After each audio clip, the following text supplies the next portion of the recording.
ओम शांति। 11/9/21 की वाणी है। मीठे बच्चे, सत्य बाप सचखंड स्थापन करते हैं। तुम बाप के पास आए हो नर से नारायण बनने की सच्ची सच्ची नॉलेज सुनने। प्रश्न: तुम बच्चों को अपने गृहस्थ व्यवहार में बहुत बहुत संभाल कर चलना है, क्यों?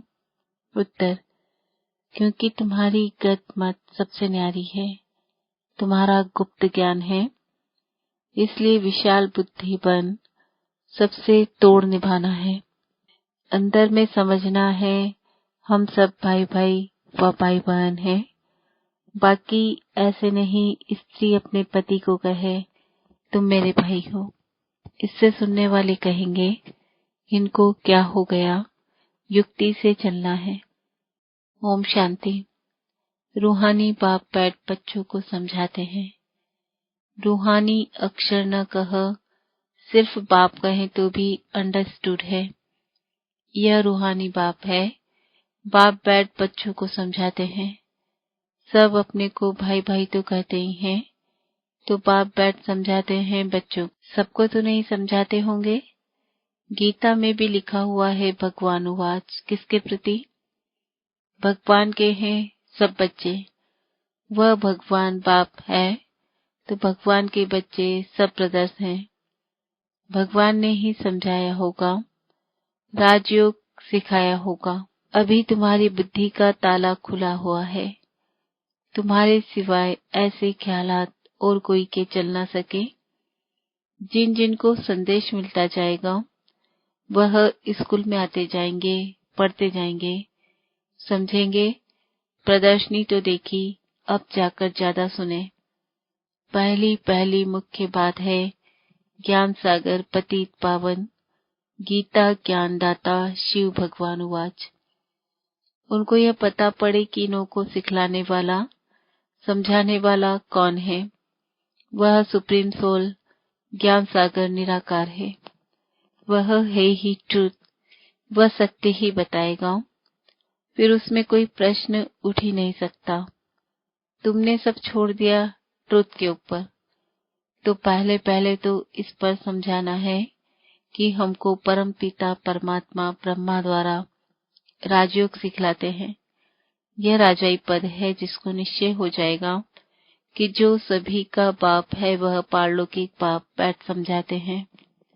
वही सबसे बड़ी अथॉरिटी है, तो दूसरा कोई प्रश्न उठ ही नहीं सकता। वह है पतित पावन। वह जब यहाँ आते हैं तो जरूर अपने टाइम पर आते होंगे। तुम देखते भी हो, यह वही महाभारत की लड़ाई है। विनाश के बाद वाइसलेस दुनिया होनी है। यह मनुष्य जानते नहीं कि भारत ही वाइसलेस था। बुद्धि चलती नहीं। गॉडरेज का ताला लगा हुआ है, उसकी चाबी एक बाप के पास ही है। इसलिए ये किसको पता नहीं है कि तुमको पढ़ाने वाला कौन है। दादा समझ लेते हैं, तब टीका करते हैं, कुछ बोलते हैं। इसलिए पहले ये समझाओ। इसमें लिखा है शिव भगवान उवाच। वह तो है ही ट्रुथ। बाप है ही नॉलेजफुल। सृष्टि के आदि मध्य अंत का राज समझाते हैं। यह शिक्षा अभी तुमको उस बेहद के बाप से मिलती है। वही सृष्टि का रचयिता है। पति सृष्टि को पावन बनाने वाला है, तो पहले बाप का ही परिचय देना है।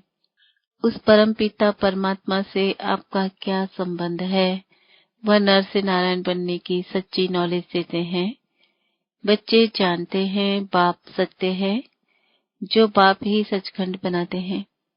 तुम यहाँ आए ही हो नर से नारायण बनने। बैरिस्टर पास जाएंगे तो समझेंगे हम बैरिस्टर बनने आए हैं। अभी तुमको निश्चय है हमको भगवान पढ़ाते हैं। कई निश्चय करते भी हैं, फिर संशय बुद्धि हो जाते हैं, तो उनको सब कहते हैं तुम तो कहते थे हमें भगवान पढ़ाते हैं, फिर भगवान को क्यों छोड़ आए हो? संशय आने से ही पागंदी हो जाते हैं। कोई न कोई विकर्म करते हैं। भगवान उवाच काम महाशत्रु है। उन पर जीत पाने से ही जगत जीत बनेंगे। जो पावन बनेंगे वही पावन दुनिया में जाएंगे। यहाँ है ही राजयोग की बात, तुम जाकर राजाई करेंगे। बाकी जो आत्माएं हैं वह अपना हिसाब चुकतू कर वापस चली जाएंगी। यह कयामत का समय है। अब यह बुद्धि कहती है सत्युग की स्थापना जरूर होनी है। पावन दुनिया सत्युग को कहा जाता है। बाकी सब मुक्ति धाम में चले जाएंगे। उनको फिर अपना पार्ट रिपीट करना है। तुम भी अपना पुरुषार्थ करते रहते हो पावन बन और पावन दुनिया का मालिक बनने के लिए। मालिक तो अपने को समझेंगे ना, प्रजा भी मालिक है। अभी प्रजा भी कहती है ना हमारा भारत। तुम समझते हो अभी सब नरकवासी हैं। अभी हम स्वर्गवासी बनने के लिए राजयोग सीख रहे हैं। सब तो स्वर्गवासी नहीं बनेंगे। बाप कहते हैं जब भक्ति मार्ग पूरा होगा तब ही मैं आऊंगा। मुझे ही आकर सब भक्तों को भक्ति का फल देना है। मेजॉरिटी तो भक्तों की है ना। सब पुकारते रहते हैं हे गॉड फादर।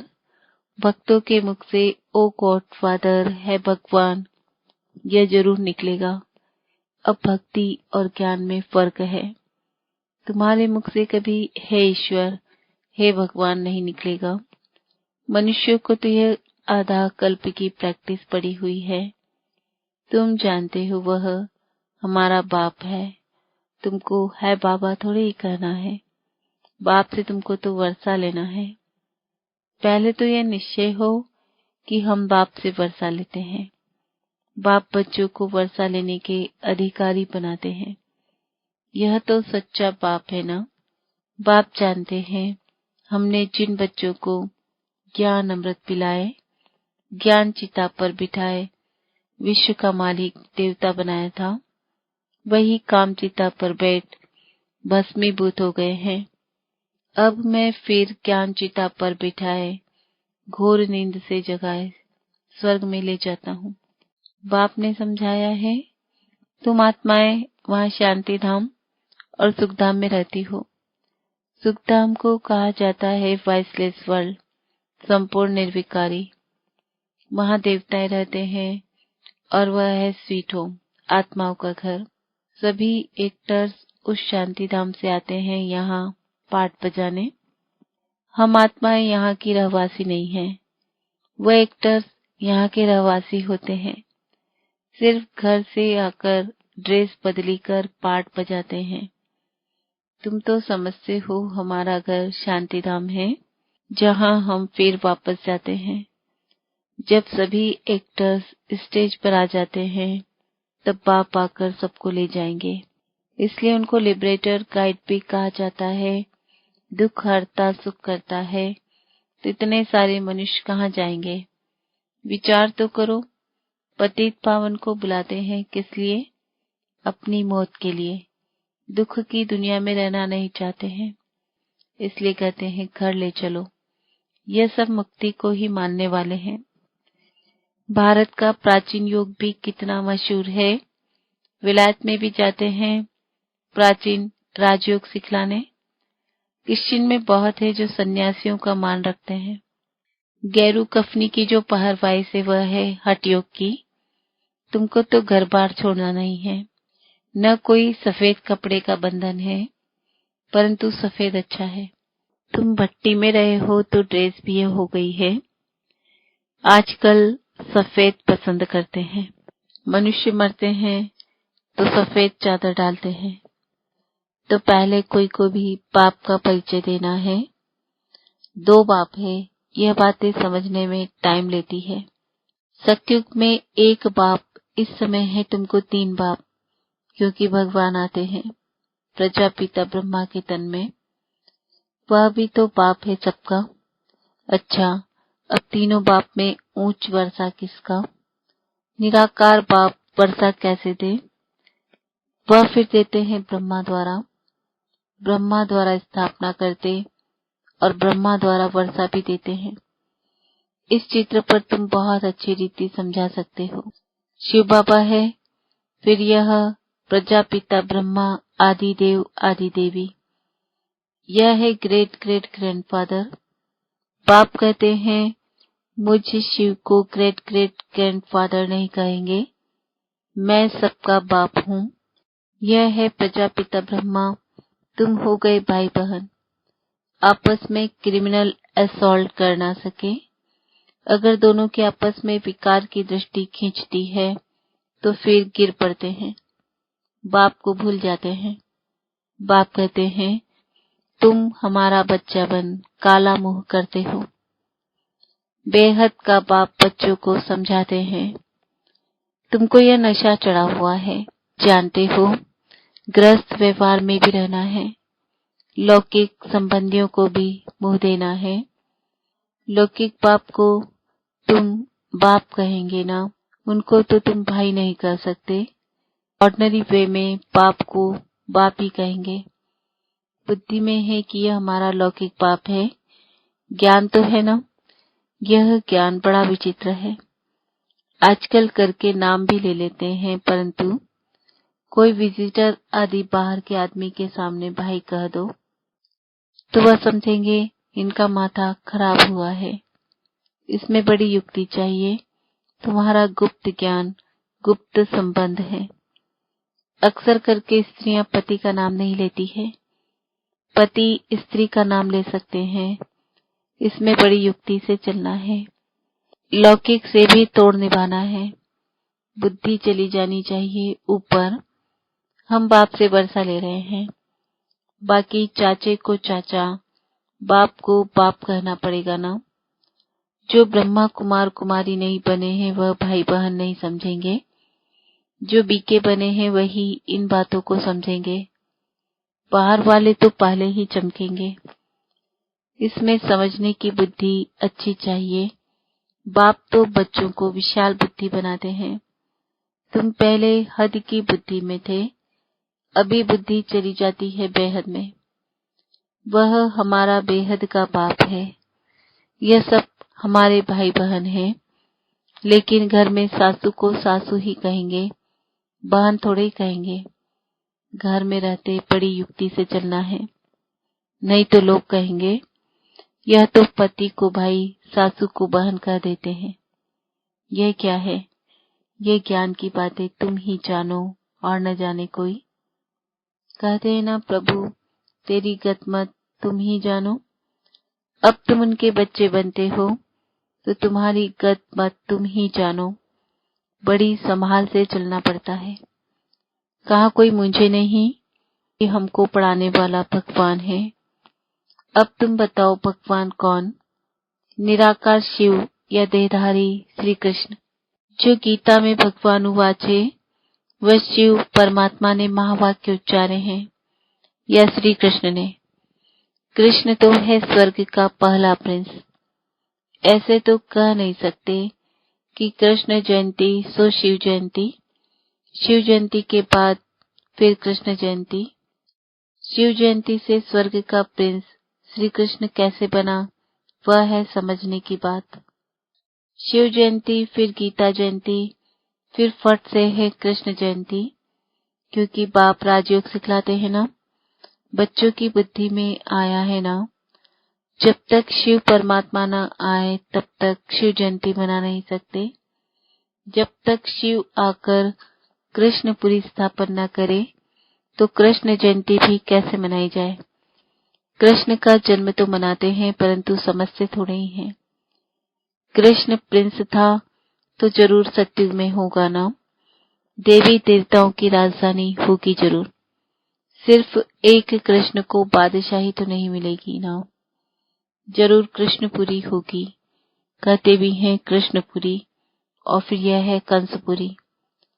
कृष्णपुरी नई दुनिया, कंसपुरी है पुरानी दुनिया।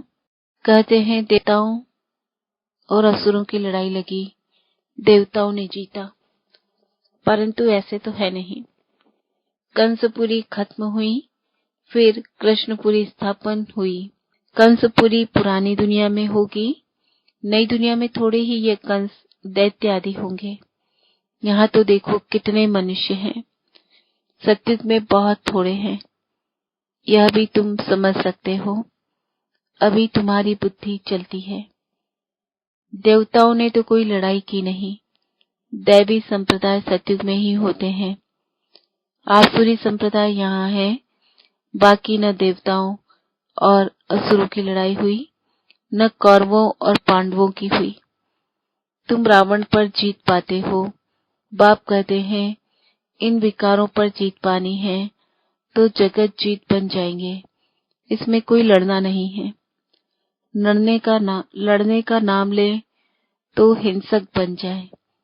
रावण पर जीत पानी है, परंतु नॉन वायलेंस, सिर्फ बाप को याद करने से हमारे विकर्म विनाश होते हैं। भारत का प्राचीन राजयोग मशहूर है। बाप कहते हैं मेरे साथ बुद्धि का योग लगाओ तो तुम्हारे पाप भस्म होंगे। बाप पतित पावन है तो बुद्धि योग उस बाप से ही लगाना है, तो तुम पतित से पावन बन जाएंगे। अभी तुम प्रैक्टिकल में उनसे योग लगा रहे हो। इसमें लड़ाई की कोई बात ही नहीं। जो अच्छी रीति पढ़ेंगे, बाप के साथ योग लगाएंगे, वही बाप से वर्षा पाएंगे। कल पहले मुआफिक इस पुरानी दुनिया का विनाश भी होगा। सब हिसाब किताब चुकतू कर जाएंगे। फिर क्लास ट्रांसफर हो, नंबरवार जाकर बैठते हैं ना, तुम भी नंबरवार जाकर वहां राज्य करेंगे। कितनी समझ की बातें हैं। अच्छा, मीठे मीठे सिकिल्दे बच्चों प्रति माता पिता बाप दादा का याद, प्यार और गुड मॉर्निंग। रूहानी बाप की रूहानी बच्चों को नमस्ते। हम रूहानी बच्चों की रूहानी बाप दादा को याद, प्यार, गुड मॉर्निंग, नमस्ते, ओम शांति। धारणा के लिए मुख्य सार। इस कयामत के समय जबकि सतयुग की स्थापना हो रही है तो पावन जरूर बनना है। बाप और बाप के कार्य में कभी संशय नहीं उठाना है। ज्ञान और संबंध गुप्त है, इसलिए लौकिक में बहुत युक्ति से विशाल बुद्धि बनकर चलना है। कोई ऐसे शब्द नहीं बोलने हैं जो सुनने वाले मूंझ जाए। वरदान, मनमत परमत को समाप्त कर श्रीमत पर पद्मों की कमाई जमा करने वाले पद्मा पदम भाग्यशाली भव। श्रीमत पर चलने वाले एक संकल्प भी मनमत व परमत पर नहीं कर सकते। स्थिति की स्पीड यदि तेज नहीं होती है तो जरूर कुछ न कुछ श्रीमत में मनमत व परमत मिक्स है। मनमत अर्थात अल्पज्ञ आत्मा के संस्कार अनुसार जो संकल्प उत्पन्न होता है वह स्थिति को डगमग करता है। इसलिए चेक करो और कराओ। एक कदम भी श्रीमत के बिना न हो, तब पद्मों की कमाई जमा कर पद्मा पदम भाग्यशाली बन सकेंगे। मन में सर्व के कल्याण की भावना बनी रहे, यही विश्व कल्याणकारी आत्मा का कर्तव्य है। आज का सम्मान है, मैं आत्मा पद्मा पदम भाग्यशाली हूँ। ओम शांति।